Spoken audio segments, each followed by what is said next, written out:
أعوذ بالله من الشيطان الرجيم. بسم الله الرحمن الرحيم.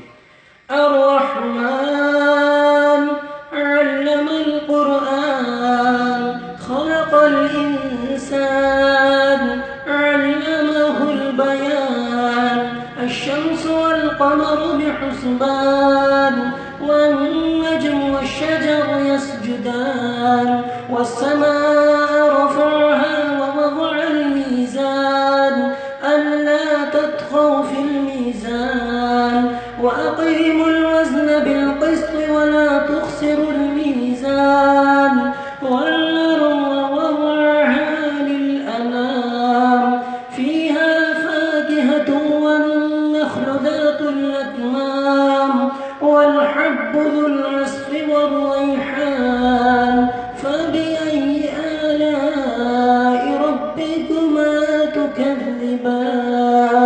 صدق الله